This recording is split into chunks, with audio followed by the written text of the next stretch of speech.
Hello， 大家好，我是阿德老师。在前几期为大家分享的是几款3大经典结构上的连接式修剪，加入了一些技巧性的一些组合。那接下来这几期呢，会为大家分享一款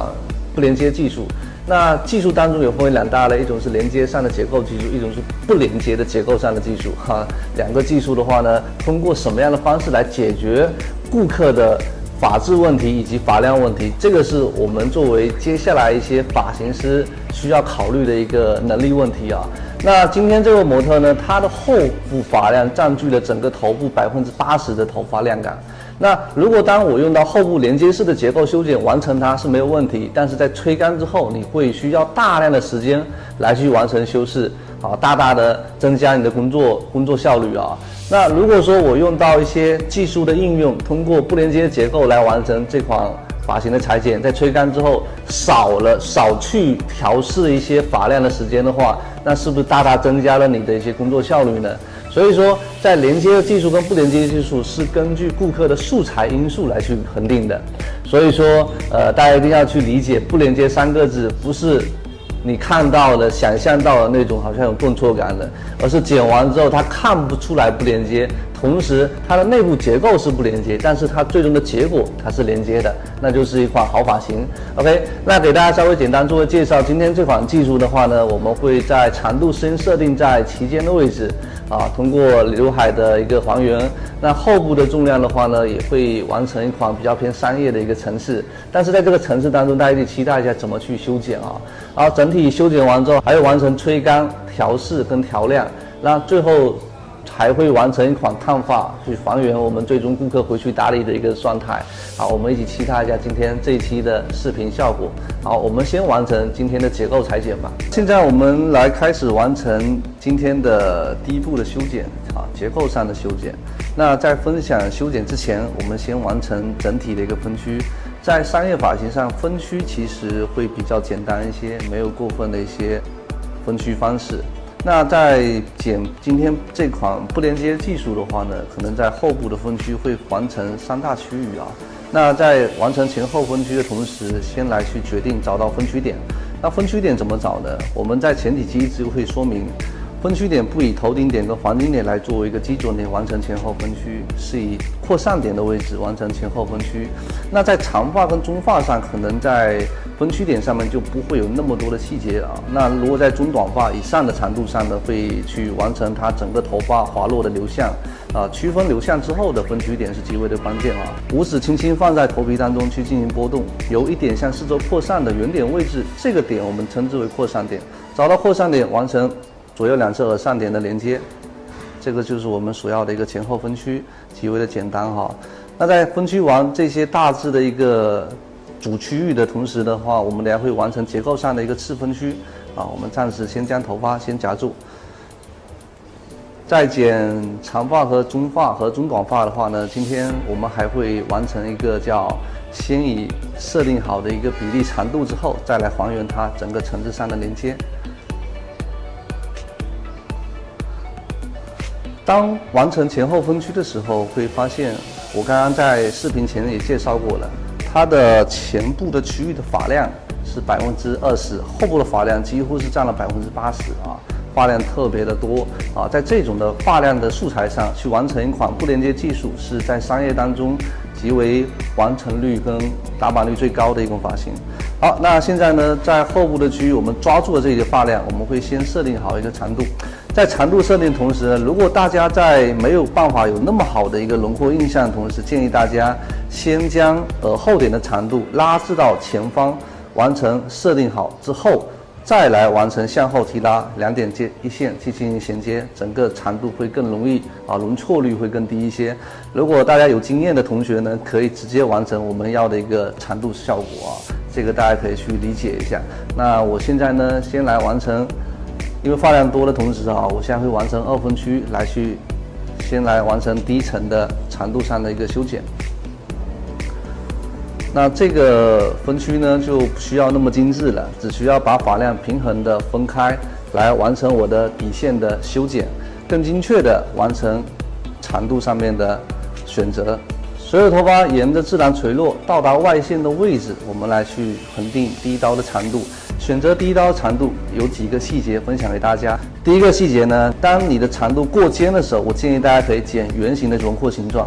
当你的长度在肩部以上的位置，建议剪后部方形的形状。那为什么会有这样的一个形状上的选择呢？如果在肩部以下选择方，所有头发放落到前部的位置的时候呢，它一定是后短前长的。那这里的长度会有一个棱角，好，会导致你的流向以及你的包裹性没有那么强。那如果是在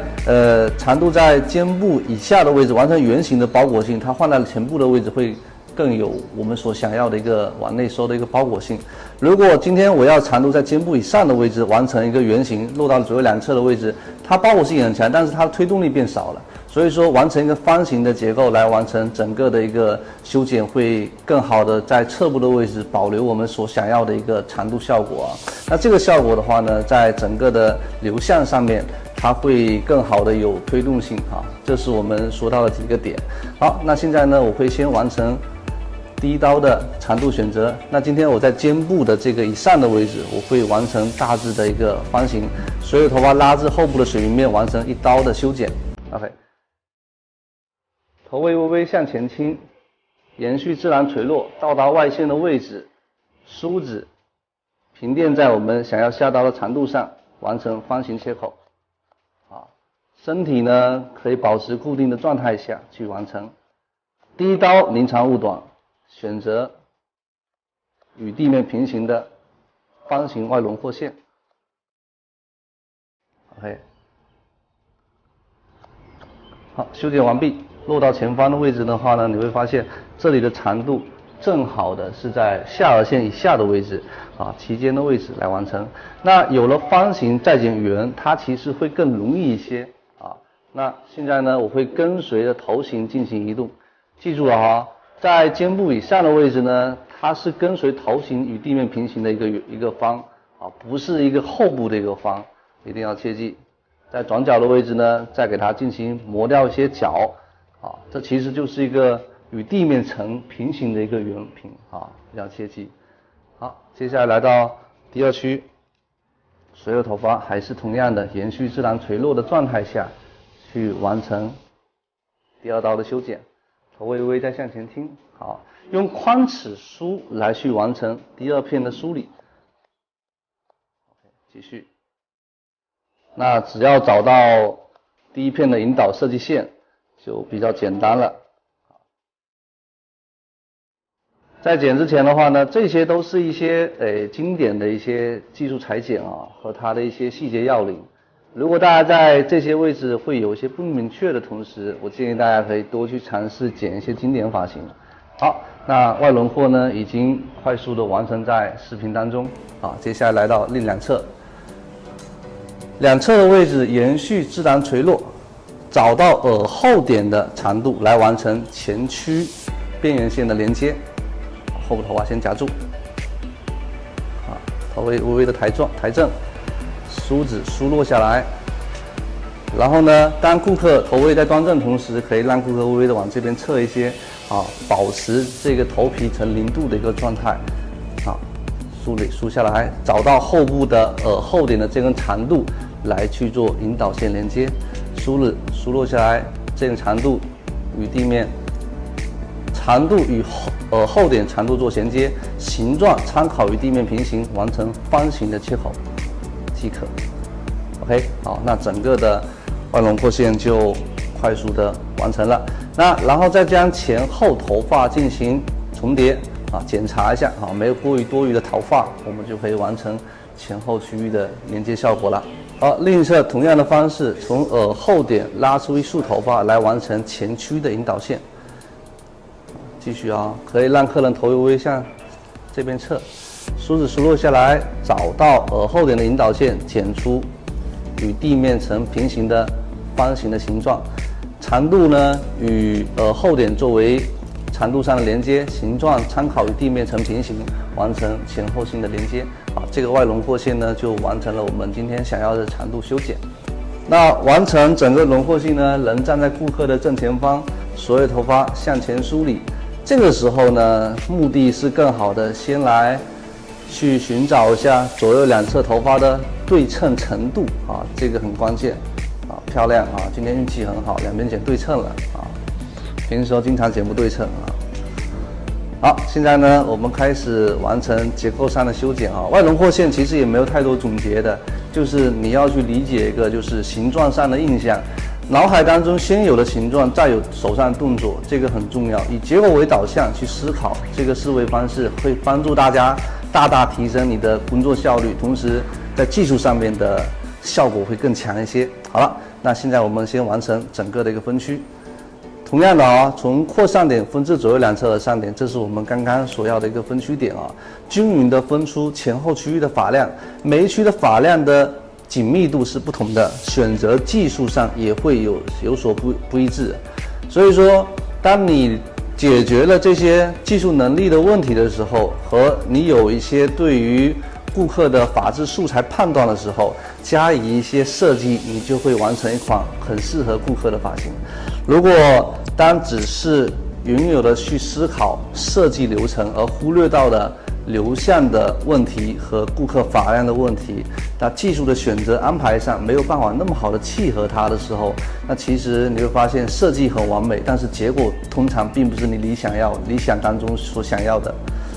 后部的位置先完成我要的技术效果啊，那可以去想象一下，什么样的技术可以让后部的发量去得更多呢？三个技术当中有堆积、有去除、有均等，那哪几个技术会更适合来完成把量感去掉更多的发量呢？那很多同学会说，发量这么多，如果我用堆积的技术，是不是只会增加它更多的重量呢？对，其实堆积技术并不适合今天剪这款后部发量这么多的发质技术啊。那如果说你用均等呢，虽然完成了一个垂直头皮90度状态，已经拿走了重量，虽然契合头部，但是头发还是厚。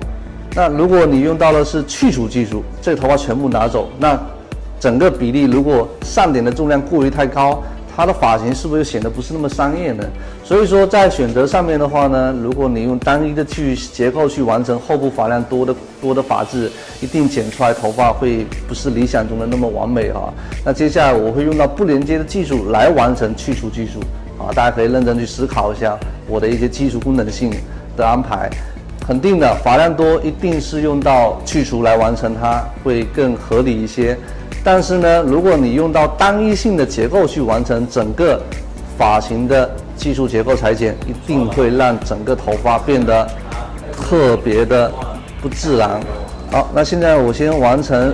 上下分区，从左右两侧耳上点的位置进行水平向后完成上下分区。好，现在完成了左右两侧耳上点的水平线连接，上下分区方分出来之后呢，下区的发量是我不需要的。你会发现，如果我用到堆积技术的话呢，还是会在整个后部的位置增加它的包裹性。但是我们不需要思考这个问题啊，我只要去拿走它的重量。所以头发呢，从下向上梳理完成去除技术即可。那以下轮廓线的长度来去做引导线，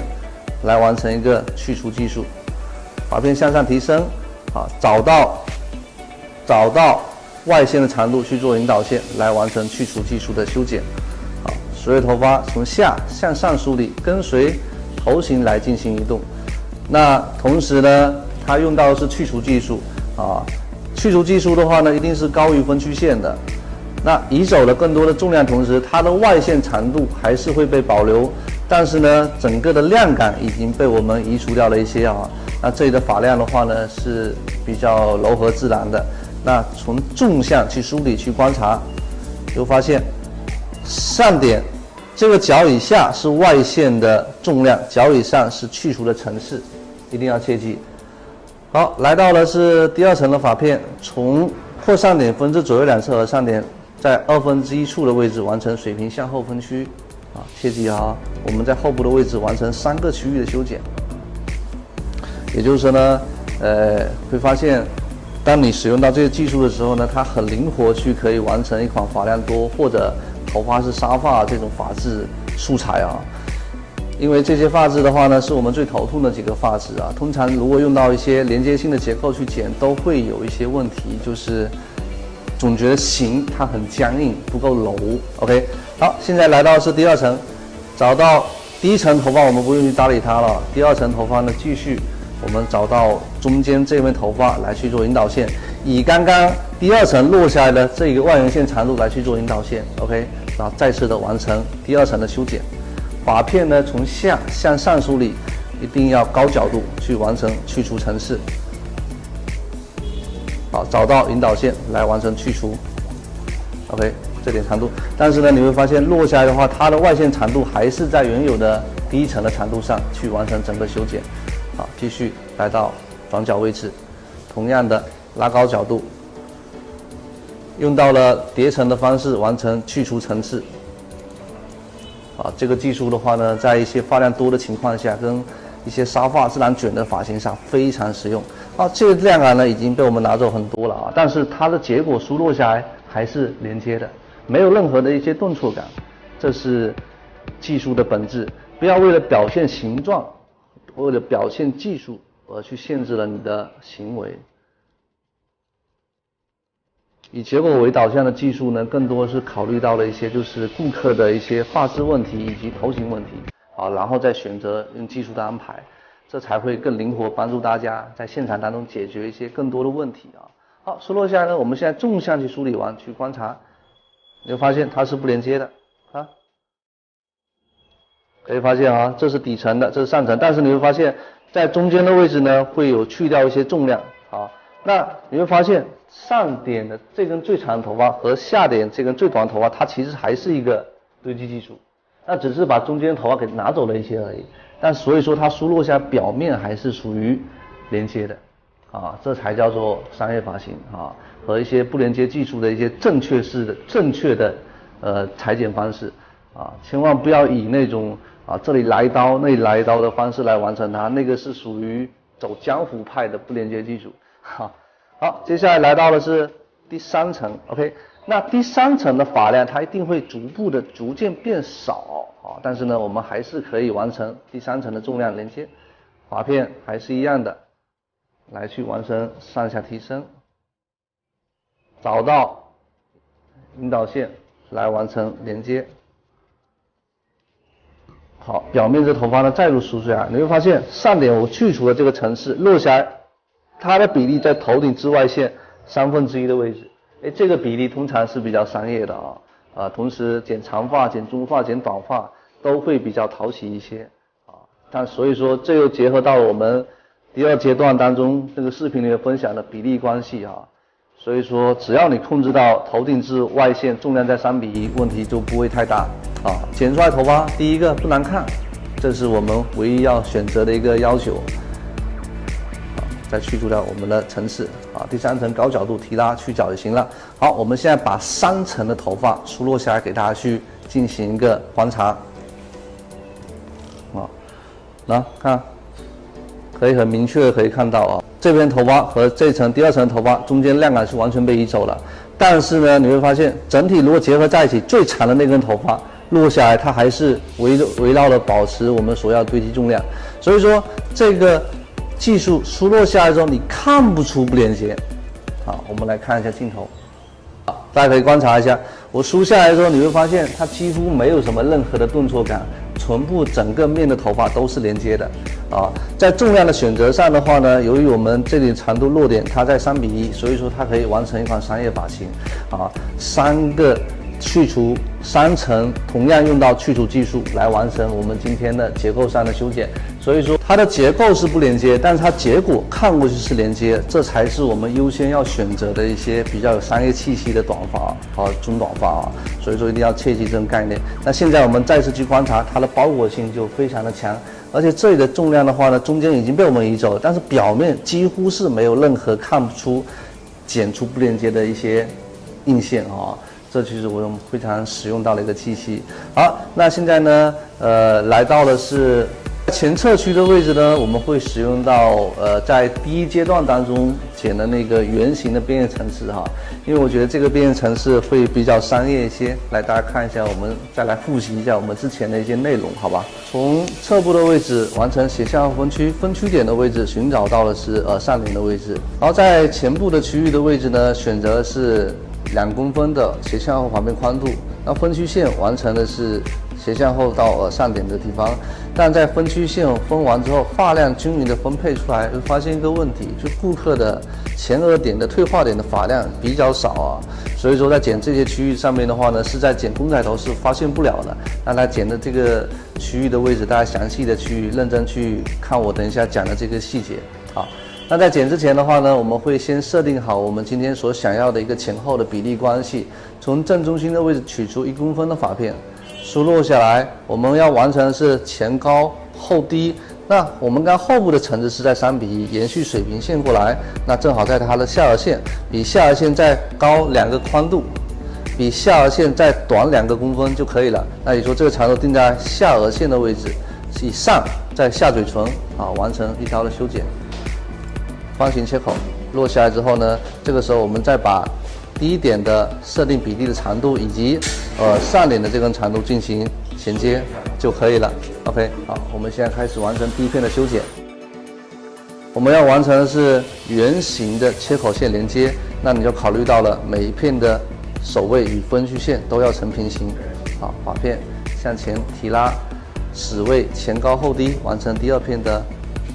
止位效果。好。在整个的分区线的首位的位置一定要保持平行的状态，以前面头发进行衔接。好，到达的是第3片，第3片位置由于退化点比较少，我们越过它去完成这里的修剪。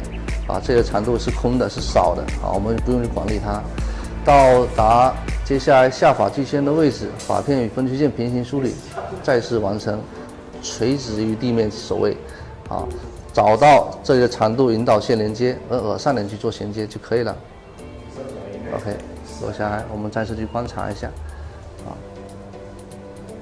OK， 这里头发是连接的。这里头发呢到耳上点进行衔接，它是一个圆弧度的切口。那整个修剪完之后呢，这个流向它是走一个内 C 型的。内 C 型的。当你们在练习这种发型的时候呢，你只要考虑到它内部是一个内 C 型的就可以了。这个结构在第1阶段的视频当中有分享过啊。来，接下来到第2片，还是找到耳上点的位置，完成2公分的一点放射，以耳上点完成1点放射，来去完成第2片的分区线，发片分均匀即可。来，继续。那由于到第2片的时候呢，我刚刚在剪第1片的时候会说到一个细节，就是退化点的这个头发它很少，但由于第2片重叠到第1片的时候，它头发还是少，那所以说在降低角度上面的话，等下会有几个细节啊。好，现在来到的是第2片，第2片与第1片的角度逐渐提升1指位，好，完成让外线柔和细腻一些。第2片发片梳理下来，直接完成贴紧脸颊，降低角度，完成这道修剪，将外轮廓的线条形状剪得会更清晰一些让角度拉高，自然而然外线的清晰度就变没了好，来到了是第3片，同样的找到刚刚的引导线去完成连接即可继续最后一片。还是一样的，第3片带到第2片的剪切口上，完成第1片的裁剪。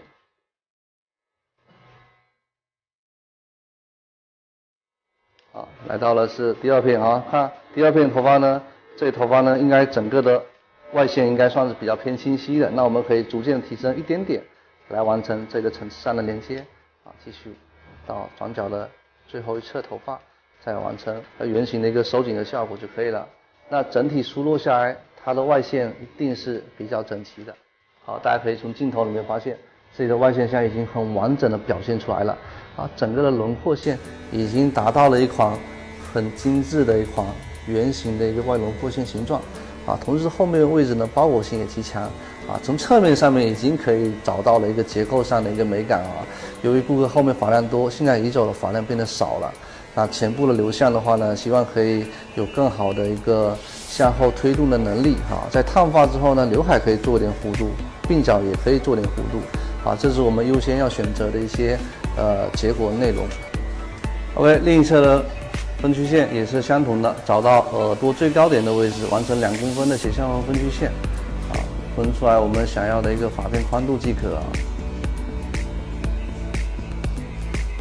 其实，在现场的时候，经常会出现封完区域的时候，这个头发特别少的问题啊。在公仔头练习的时候呢，可能大家遇不到这些问题，但在剪的时候呢，一定会出现这些问题。所以说，你优先考虑的是什么呢？就是外线一定要完整率很高。当你第一片做不到完整率高的时候，你第二片的位置降低角度。大家可以看到，我们刚刚另一侧区的位置是在发片的位置去进行逐渐提升角度的。提升角度的最终的目的很简单，就是希望让外线变得更流畅、更柔和一些，有了一些层次，它包裹性会更强，啊。但是呢，当你角度所有头发拉低、降低的位置去完成这刀修剪的话，它一定是外线很齐的，但它的流向就变弱了啊。大家一定要去理解这个概念啊。等一下我会去解释刚刚所说的流向的问题。好，现在我们来完成另一侧区域的连接，将另一侧的区域的长度抓出一束头发来完成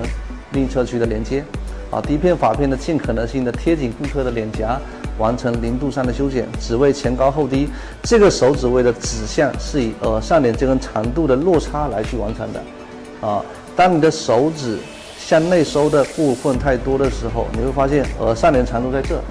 2个点的位置连接不上的时候，说明你这个头发叫剪不连接的发型了，明白？一定要切住啊！你这叫不连接，我刚刚后面那不叫不连接，那叫做技术结构的不连接，但是结果是连接。你这个是直接结果让它结果变不连接了，所以说这才叫做你们经常所说的不连接的发型不商业啊！问题在这啊！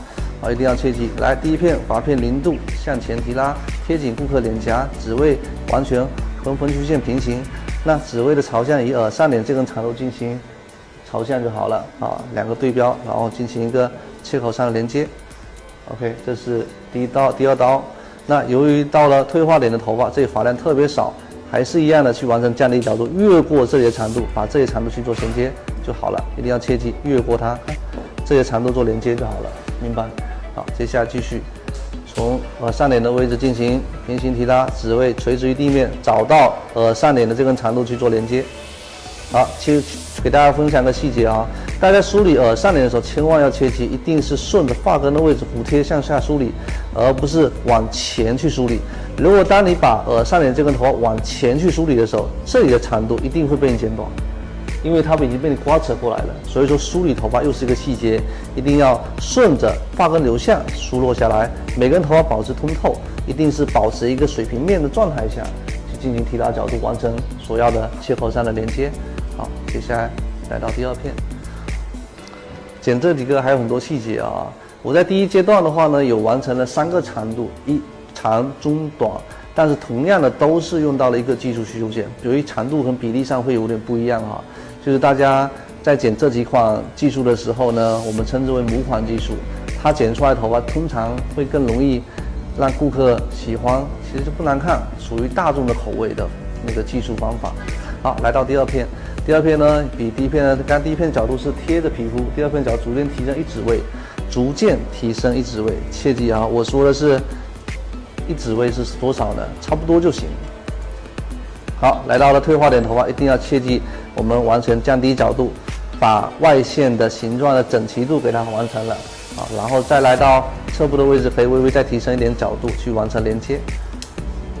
这个就是我们所要去考虑到的角度的关系，不只单单只是放在技术上，也许可能会放到一些发际线的问题、发量的问题来去做思考。角度低，外线更干净一些；角度高，外线更柔和一些。这个大家一定要去理解啊。好，最后一片，那第3片的头发一定不可能带到的是第一片的长度上连接的，一定要切记。那这样子的话呢，你的整个的层次连接就没有那么流畅了，一定要切记是第3片带到是第2片的剪切口上来去完成的连接，一定要切记。第3片带到第2片的剪切口上完成层次上的连接，找到引导线。好，这是第3片，来继续。那到达退化点的头发呢，这里头发已经可以有完成的一些外线的完整率了，我们就不需要再去降低角度了。好，继续来到第3片。这头发去做些连接就可以了。OK， 结束。这个流向看一下，你看这个外线的这里的头发是不是完整率很高 ？OK， 只要完整率高了，问题就不大了啊。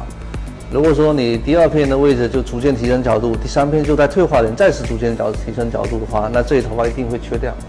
明白？会有个缺角的状态。OK， 那来到正面的位置呢，可以观察所有头发输入到前方，中间短，慢慢走一个内 C 型的一个效果。好，这个是我们看到了一个基础的一个轮廓，轮廓形状。好，来到侧部的位置呢，我刚才有说到一个问题啊，叫做逐渐提升角度。我们从正面的位置去观察一下，正面头发呢梳理下来的话呢，它整个切口形状一定是有一个偏圆形的一个切口线形状。由于这里头发落到左右两侧的位置，一定是属于叫前短后长的一个流向。OK。前短后长流向，包裹性会很强。好，现在来到的是前后头发的连接，我们观察一下，这里头发呢和后部头发是不连，这边是不是有个角？我们刚刚并没有去完成的是一个上下层次的一个链接效果啊。上下后部的区域我们是完成了结构上的层次连接，但在转角的位置，它肯定会有些位置是选择不连接的。所以说在剪之前的话呢，我们只需要在纵向面的位置去梳理出来。把这个角的位置进行磨掉，去做虚连接就可以了。我们就不需要再管后部的地方了。另一侧也是相同的方式来完成转角的虚连接，向后梳理，把这里的角的位置给它磨掉它，基础就完成了整个中短发的一个效果特别商业。所有头发向后梳理的时候呢，一定要切记，刚刚给大家看的前面是一个结构上的一个形状，但是呢，在商业的发型上一定是向后梳理的，流向向后，那这些头发呢，自然而然就会变得很商业，可以观察到，好看吗？对，整个的技术上面的话呢，我们选择到了后部是用到的是去除技术，然后前面是用到了我们第一阶段当中给大家分享的一个基本的一个模款形状效果。好，那现在呢，修剪完之后，给大家稍微做个简单的总结。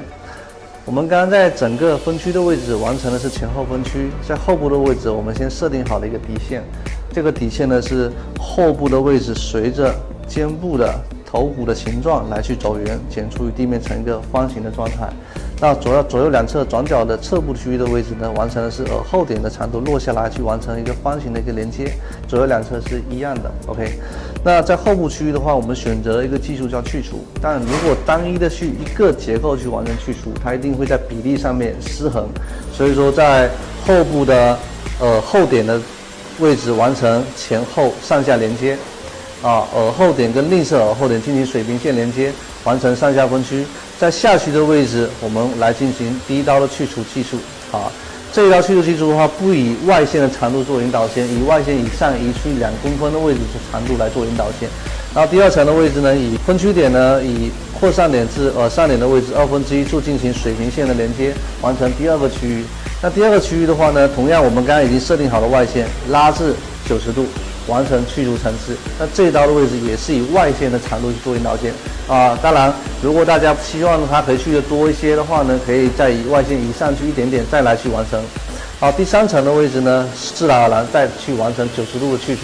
只要考虑到这根头发的落点在头顶至外线3:1的位置即可。这是后部区域的一个结构上连接。结构上是不连接，但它的结果是连接的我觉得这个是不连接技术唯一的一个能拿出来给大家分享的一个内容如果说剪出来不连接，看过去还是不连接，那个头发真正叫不连接。OK， 那前侧区域的头发呢，我们刚刚是从正中心的位置取出一根引导线来去还原我们后部比例的前高后低的一个比例位置那长度呢，我们会定在下颚线以上位置，在下嘴唇的地方来完成第一刀的修剪。那分区线呢，分出2公分的分区线，2公分的发片来完成耳上点上的斜向后连接。那连接完之后呢，向前提拉的时候会出现以下几个问题，就是退化点这个头发特别少所以说角度上面第一片都是以0度贴脸颊的状态去完成的从中心点跟耳上点的长度来进行圆形切口的连接，只为跟分区线走平行就好了。那第2片的话呢，逐渐提升角度，到达退化点的时候，尽可能性再次降低角度，到耳上点这根头发可以再微微提升一点层次。OK， 到第3片带到第2片的剪切口上，再次完成我们要的圆形切口。那来到的是退化点的时候，发现它的整个外线已经是干净整齐了，那我们只需要逐渐可以提升一点层次，来完成整个的效果啊。那由于我们前后头发是不连接的，所以说呢，在横向的位置，我们进行转角面的位置取出一片发片，拉至后方，在前后的层次的过渡下进行虚连接，就可以完成今天这款比较商业的中短发啊。那等一下呢，我们会进行吹风啊。吹风上面的话呢，会有一些鬓角的吹风细节分享给大家啊，刘海上也会给大家一些细节分享。整体修剪完之后，我们会进行调亮和电鳗烫。好，我们一起期待一下。我现在先完成吹风。好了，那整体通过简单的吹风，可以看到这个两边的形状的话呢，已经大致的表现出来了啊。这个两边的弧度以及刘海的效果，但是它还缺了一些叫造型，就是造型它永远是烫发的敲门砖，你需要给顾客演示一个美感更强的一个造型，所以说你一定要通过吹风来完成它。那吹风之前的话呢，还是一样的给大家分享一个刘海的吹风技巧在上一期已经有分享过了，那在这一期我们再次再分享给大家。在刘海分区，先分出2公分的宽度选择，大致的发片，发片向上提升，梳子对角点的位置进行平压，在平压到这个对角之后，很多同学会犯下以下几个问题一个是分区线去进行吹风，你吹完这边就拱起来了我们要的是根部，只要根部发际线前的位置去做蓬松就好了这个问题大家注意一下。好，我们只需要考虑，不好意思。我们只需要考虑到对角点，因为现在是看到是一个三角发片 ，OK， 找到对角点的位置，然后木梳平压进去，然后转动一下，吹风机吹的位置呢是吹我们木梳的中间，一定要切记，然后往上提，身体向后，木梳往下压，吹至发尾，自然而然它的一个弧度就完成在我们的一个视频当中了。大家认真去观察。好，我们现在开始完成第一个手法。大家回去练习的时候呢，反复去看我的视频的动作就好了。动作分解刚才已经分解好了，那现在来看我把这几个动作连贯在一起来进行吹风。先取出三角发片，发片宽度2公分即可。发片高角度提升，木梳对角平压，吹风机吹木梳的中间的位置一定要切记，中间往上提。好，往后压，转到发尾的位置，吹风机吹发尾。好，然后冷却一下，回到我们原点的位置。好，大家可以看到，这里的弧度呢就完成在内了。很漂亮的一个弧度来，另一边也是相同的。那我再把动作分解一遍给大家去看先分出三角发片，以对角点的位置进行平压，吹风机吹在木梳的中间。过渡2到3秒时间，往上提，提的动作的时候要身体跟你的木梳一定转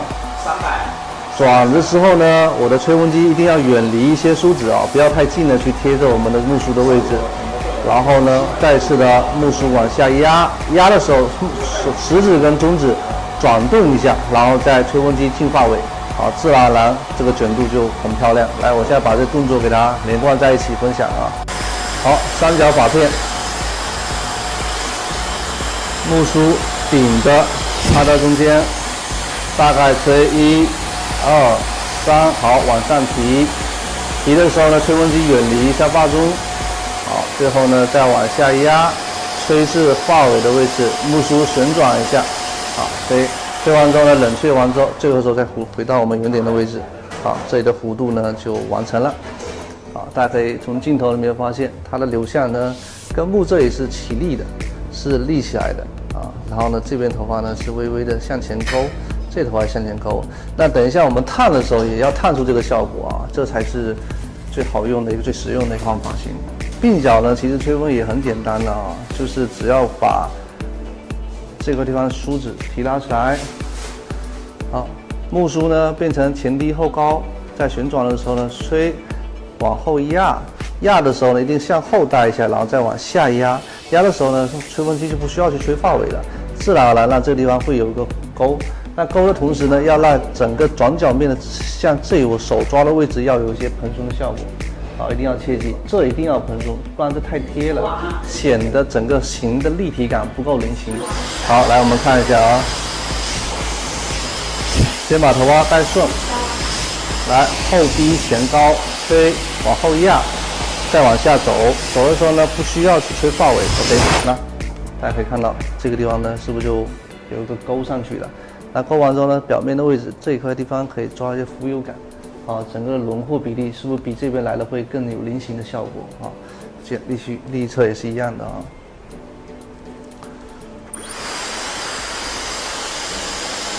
好，那另一侧的位置呢，在卷的时候会有个不好卷，就是如果当你是前低后高，你要这么转，是不好下卷的啊，不好下梳。我建议大家可以像我这么下，先将头发吹顺，看啊。梳子人站在后方，平行过去，吹往后压，压到发尾的位置呢，再收上去。OK， 那这里的弧度呢，就完成了我们要的一个美感。OK， 大致的左右形状只要吹对称，刘海的形状一旦出来，这个照片怎么拍都好看。一定要切记啊。吹风的技巧呢会比较简单一些。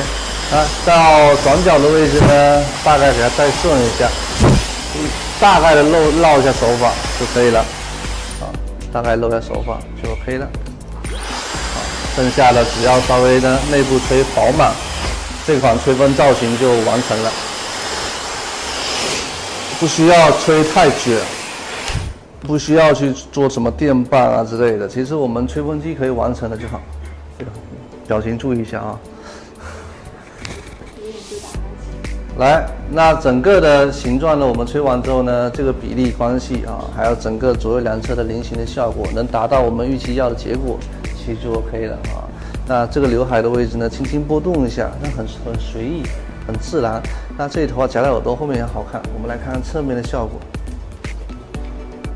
好，来看看侧面的效果的话呢，也是一样的啊。这里头发夹在耳朵后方，那这里的流向呢，可以稍微的往前勾进去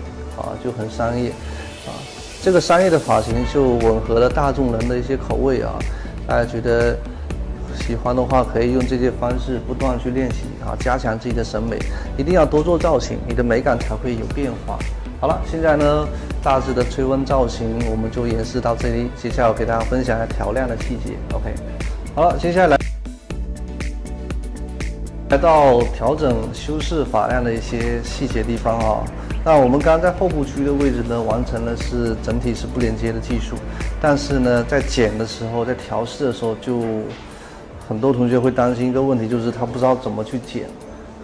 然后呢，不要剪完你下次自己也不会剪，那就尴尬了。那一定要切记梳子梳下来，其实很简单，梳出来，它已经就自然而然就把3层的头发给它分出来了。对，我们只需要考虑到了这几层。那第一层梳落下来，其实你看它的分区，自然而然就容易去抓出来。然后我们把这个区头发呢先夹住，头低一点点，对。然后呢，同样的跟刚刚的那个切口的位置来去完成进行去除的点剪。其实去除层次还好，它表面不会有特别多的棱角，只是我们需要把这个地方再次做一下点剪就好了。因为它跟堆积重量的层次会有些不一样，去除层次的功能更好的是保留外线长度，同时收紧服帖向内，表面的位置呢没有更多的棱角也没有更多的硬线，这是去除层次带来的。所以说去除层次剪完之后，它表面就很服帖，也不会有过于做的一个棱角的位置第二层。在梳理完之后呢，再将第二层自己滑落自然而然第二层头发呢就梳理出来了就很简单剪的头发呢自然而然就很快大致的给它分出来第二层头发我们再梳理出来，去观察这些头发重量，把边从下向上梳理，找到这里的切口，给它做一些点剪的动作。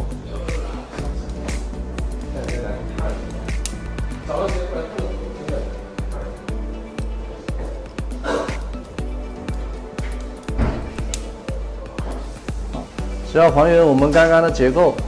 去做点剪即可其实没那么复杂但是我建议大家，你在点的时候呢，不要像我们剪的连接式的结构一样去纵向去点剪那这个就尴尬了点剪完你会把这长度的重量给它减缺，一缺的话，那被你修饰完之后反而修的不连接了。这个技术的话本来很实用，被你这样修饰完之后反而变得不实用了，一定要切记。还原我们刚刚的点剪方式。那这样剪完之后呢，每一根的头发的梳理是很自然、很柔和的。好，来到是第3层，这样点剪完就好看了。继续还是一样从下向上梳理，再次完成点剪。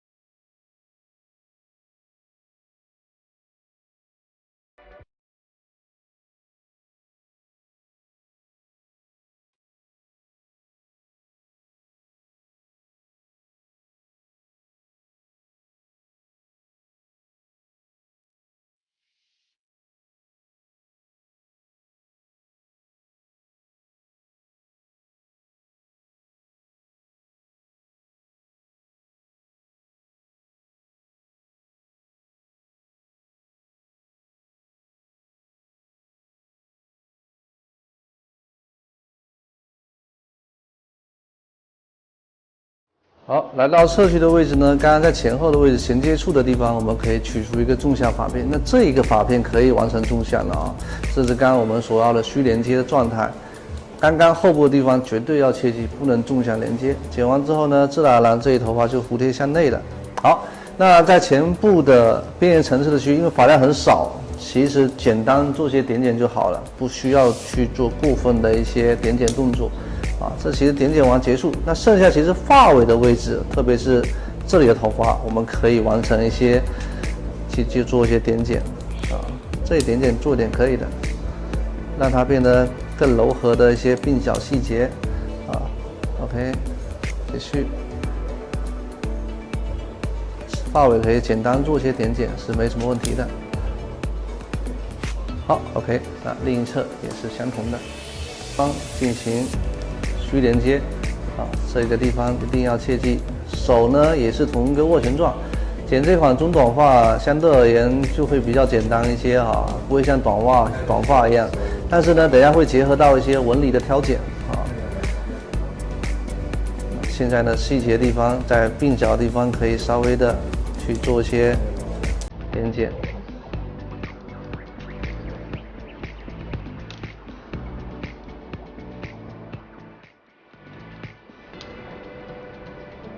在这里头发呢，给它去做一些发尾的修饰。好，那现在呢，开始用到一些功能性的滑剪来去完成整体的一个留香效果。好，大家认真看一下整个细节。好，从侧部区域的位置完成一个三角发片。因为我们考虑到这层头发是过于厚重的这一头发分成一个三角发片，从正中心的位置，从我手指取出这片头发，拉出一束头发，下面保留一些2到3公分的发片就可以了。那这头发呢，我们进行向上提升。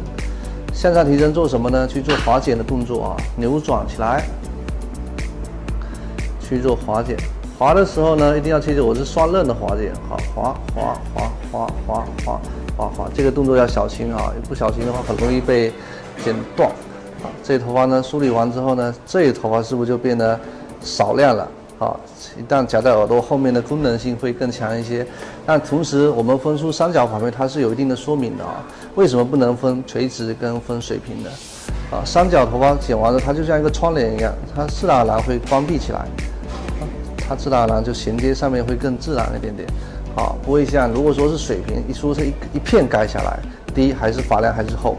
如果是用到的一个纵向的话，分出来的话呢，这片头发是盖，那落下来的头发它还是会显得不够通透，所以说三角形的分区发片更容易闭合的时候会更自然更通透，因为是上窄下宽嘛，一定要切记这个逻辑好，现在呢来到的是一个后部区域的调亮细节，大家认真去观察。点剪其实已经过了，剩下现在就是叫挑剪，先向后分区线。现在跟层次没有太多的关系现在是跟纹理跟线条有一定的关系。那来到的是耳后点的头发，取出一片薄薄的发片，大家切记取出这片斜向后发片，这里的头发是属于外轮廓线和发际线的。那可能在挑薄的时候要切记，如果客人这头发要扎起来的话，但你在这片头发打得太薄，它会很多短发滋生出来，所以说不建议大家在这片去打薄。所以说把这片头发划分出来，从这里头发分出一束头发，来去做一些划剪。划剪的时候一定要切记哈，食指跟中指夹住它的时候是水平的夹住，水平夹住，不要随意的去夹住它啊，水平的夹住它。剪的位置呢，剪的是后面短的这根头发。水平0度，把中间这个地方给它抠掉，抠的只是中间这圈头发，那发尾的位置呢是不用去管它的。其实就像这把梳子是一片头发，我们只是把这一个地方给它进行拿走，啊，那这一头发呢变得更通透一些。其实外线还是保留它的重量。如果一款中长发和中短发外线太薄了，它是不好看的啊，一定要切记。啊，来到第二片。取出均匀的发片，水平拉出来，角度放低，剪刀柳叶剪是平进去，在1/2处以上的位置来去划剪，划下去。OK， 大家认真看哈，剪的时候一步到位哈，不要一直剪一直剪呢，这样划下去，正好到这里的位置，给它拿走它的重量啊，自然而然给它划掉它。好，继续第二片、第三片，啊，继续划。OK。每片头发越到后部的区域的位置，只要到发尾的地方给它划掉就好了。好 ，OK， 好，这是第一层。好，来到的是第二层哦，斜向后分曲线。在转角的位置呢，同样的去使用到我们刚刚的划剪啊，分出一个三角形发片，取出来，水平提拉。剪的时候呢，刀子平行到0度的状态下，在1/2以上的位置来去一刀划剪。划掉它就结束了，就 OK 了。好，接下来继续均匀的划分出来。好 ，OK， 继续。剪的时候呢，当你的速度快的时候呢，就自然而然就熟练了啊。越到后部的重量的位置，我们越到发尾的地方给它划掉一些。啊，一定要记住柳叶剪是正确的使用的啊，不要自己去划。很多人是用到刀刃去刮，刮的时候是让头发会变毛的。好，接下来继续。来到这边头发还是一样的哈，进行食指跟中指0度拉出来，刀子平行进去，剪划的时候呢，一定要记住，那平行进去下刀，把内部的头发给它拿走一些重量。啊，继续，每片头发呢一定要均匀的去提拉出来。所以说为什么有的时候有的人剪头发会那么疏忽，有的人剪头发会那么不自然呢？有的时候原因是出在没有剪的更流畅啊，是手法可能也会出现了一些细节上面的问题。再次斜向后，好，这边头发呢再次梳理出来，我们再次去观察，啊，划掉它，逐渐的去拉出一束头发去划剪，一定要切记啊，要越自然越好。好，现在呢我们来去观察一下整个头发的纹理感。和它的发丝感会非常的强啊！一束一束的头发呢，线条就会变得很通透、很轻盈。这个头发烫完，我等下用电棒烫一烫完，其实弧度就出来了啊，不需要考虑到太多的关系啊。这里的流向从双面啊，我觉得应该还算是可以了。那剩下的话呢，就是这里的外线的切口印还是有点整齐啊，我们同样的分出来。在外线的地方呢，去做一些点剪就可以了啊，一定要切记啊，点剪它，让发尾变得更柔和一些，不需要刻意的给它打得太薄。好，再梳落下来去观察这里的鬓角，发际线的位置呢，给它做一些点剪啊，因为这些地方是影响到我们拍照片的一些最重要的细节啊。当你忽略到了这几个点的话呢，估计你们拍出来照片就是某个细节没有做得很到位啊，像这个细节的位置呢，都需要去给它划掉它，划发尾就好了啊。所以说要不停的去拨动头发，然后呢，最后一步最重要的就是所有的头发夹在顾客耳朵后面，一定要切记，所有的头发夹在顾客耳朵后面来去观察。来去观察什么呢？观察这里的重量是否还是很重。大家可以从镜头里面观察，是吗？这个地方还是不很重，还是很重，那说明什么呢？说明我们刚刚前部区域的头发是没有调整量感的，理解？所以说在剪的时候呢，一定要务必要谨慎一些。那继续来到前侧区，继续发片自然垂落梳理，拉出来，剪的时候呢，去给它拿走一些它的重量。所以说你会发现，为什么很多时候我们用这些剪刀会很随意、很自然？那是因为说我们知道剪的位置在什么地方。最担心大家在剪头发的时候，你剪的位置不知道在什么地方，那如乱剪，剪完头发又毛，而且又炸开啊，头发又没有这种线条跟纹理啊。我把镜头拉近一点，给大家去观察。对，近一点。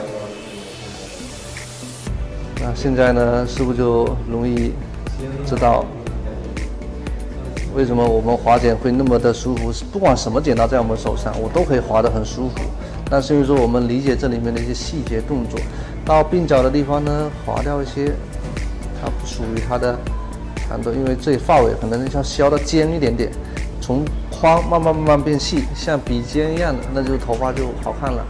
拍出来照片也会很高级啊。继续。第二片，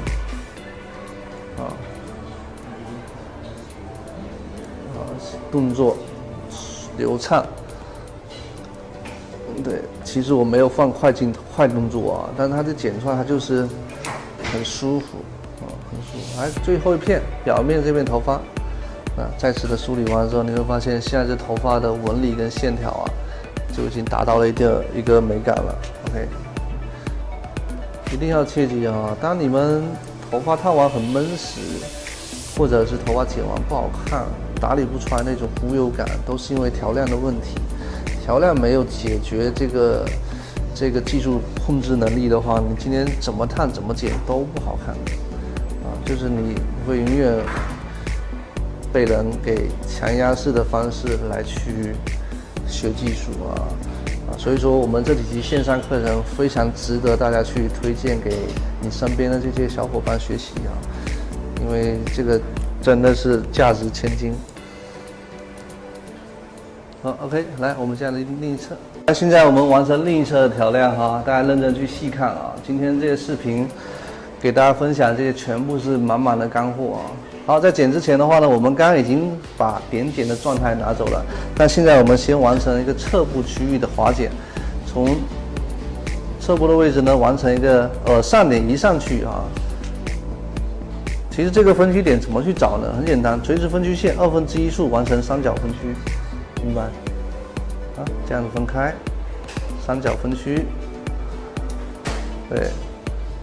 考虑到这里头发量感很重，我们在这个位置区域的位置取出一个发片，但是要切记不要把所有头发都取出来。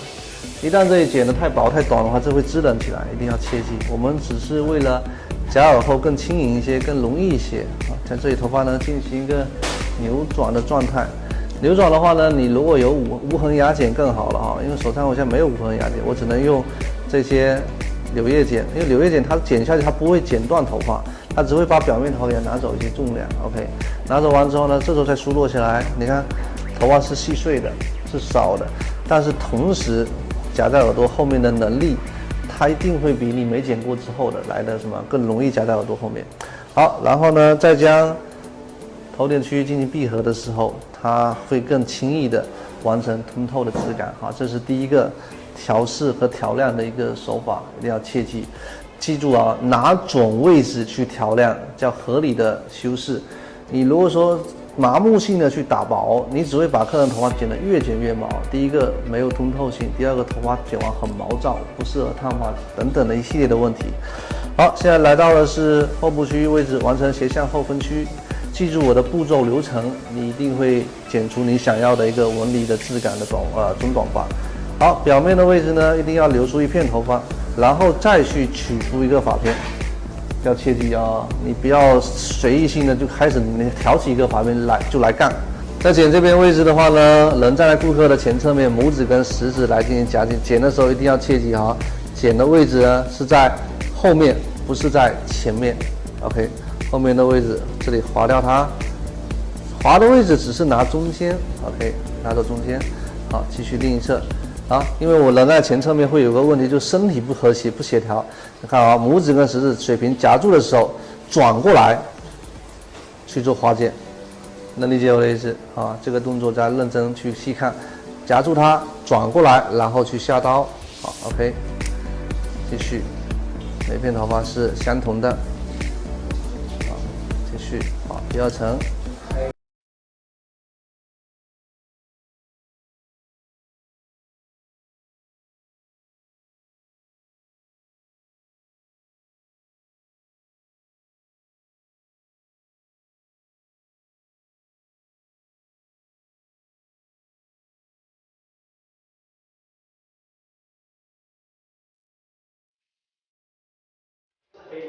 这样子头发呢就会有通透感。毛躁的问题一定是你工具在剪的时候不合理啊。很多人会说剪完为什么它会有白白的地方？那是因为你用刀片刀刃的位置去刮了啊，一定要你不能去刮它，一定要你看我的剪刀是剪下去的，这样头发你看几乎没有什么白色的东西出来，一定要切记。你看啊，这个问题，看很多人是这样刮，那看到没有？这就会有白白的东西出来了。这白白的应该是毛鳞片被你刮扯坏了，伤害到了啊！一定要切记，合理的去运用你的工具，同时合理运用到技术，这才是关键。你一旦去进行刮扯的时候，它一定会有白白的东西啊去出来。所以说呢，千万要记住，不要去刮扯。你看，我即使去调这种纹理的时候，我也是剪下去的，啊，不可能在这里去刮。一定要有个动作是剪下去，它才能够完成质感的表现啊，头发才不会被你伤害到。一旦毛鳞片伤害到，肯定就毛了嘛，是吧？所以说剪头发呢，你别把，就很多人为什么说我要配一把好的剪刀？那其实我觉得你要配一个好的手法来完成它。好，修剪完之后呢，在这里的头发呢，我们要给它做一些点剪啊，刚刚没有剪过的发际线的位置去做一些点剪。点剪的目的是要让拍摄的这个侧面会更自然一些，这些细节不能少，别偷懒啊！大家看完我的视频回去到店里面给客人服务的时候，或者在练习的时候，千万在这几个细节绝对不要偷懒啊！千万要切记，你一定要去加强你对于这里面的一些意识啊！你如果不会拍照的话，你肯定永远看不到这里面的问题啊！所以大家一定要注意啊！斜向后。在转角的位置呢，还是一样的，拉扯出来，去完成一些点剪，啊，点剪完之后进行水平向前，完成上下分区，然后来进行侧部的留下，这里头发呢，再给它划掉一些，那在这里头发上给它进行划剪，划到像一个毛笔状就可以了。那还有一个技巧是什么呢？等一下我们会教大家。继续啊，现在的头发呢，可以看到一些很自然、很随意的效果。那现在会发现这里有点厚，在这里面上呢，给它进行一个划剪，划的时候也是一样的，剪下去 ，OK， 剪下去。就我们的内容的话呢，很多人说老师能不能分开一期去讲一些调亮的手法？其实。我这集怎么剪都是一个手法，没有变的，因为我觉得是我最喜欢用的，同时它的效果会更好，所以说我会用到这些手法，没有太多手法啊，没必要去单独出一期这个啊，真的是没必要，因为我觉得以形去剪完，只要结构跟比例都能完成的好的话，其实。这些动作一旦加持进去，只会让你的头发越剪越高级啊！刻意性的去学那么多手法，我觉得有点复杂，同时还落不了地。你可以想象一下是不是这个问题？学了那么多手法回来，你几乎没有说什么手法都用啊！一定要切记。好，我们来看一下，这样感觉已经非常好了啊，已经完全的满足到了我们要的一个需求感啊。对，左右两侧也该 OK 了。所以这些问题一旦都解决之后呢，我觉得就很容易让你的发型，让你的客人会有一些很完美的一个契合度和默契度啊。所以说完成一款好的发型，不要去纠结什么样技术去创进去，一定要越简单越容易让你的技术可以发挥到一定的高度，不要去麻木性的去追求那些快的东西啊，因为你求快只会让你的东西流失的也越快，学的越快，流失肯定越快。你细细的把我整个线上这些内容啊，一旦你去熟透去了解，然后再来线下去跟我去做互动的话，我相信你会学得更快一些。我觉得这是为主我可以帮助到大家的啊。所以说，这些发型我认为是这么多年以来我一直在尝试的一些风格啊，在镜头上面的表现力它非常强，张力也很足啊。那同时的话呢，发型对于它的这个理解上面的话，它并不会觉得大家看到今天我用的这些手法，什么用不连接的，但是呢剪完怕那个好像一层一层的，客人不好打理或什么，没有这个问题。只有客人的发量和发质有这些问题的这些发质发量的同时，我才会用到不连接。如果说发量大概的能适中，然后呢发质还行，我其实都会用到结构来完成，因为回去还原性也会比较高一些。但是如果今天你碰到发质就很像沙画很多，发量又重又厚的这种客人，其实我就会选择用一些不连接技术啊来去完成。如果这款我觉得在中短发的基础上，其实用它来说可以容错率会比较低，大家可以试着去剪啊，去完成它，你可以一定会出现一些完美的效果啊。那短发我还会有短发的不连接的技术啊，也会放在下一集的方式去呈现给大家，好吧？那接下来的话呢，我们就开始给大家分享烫发的内容。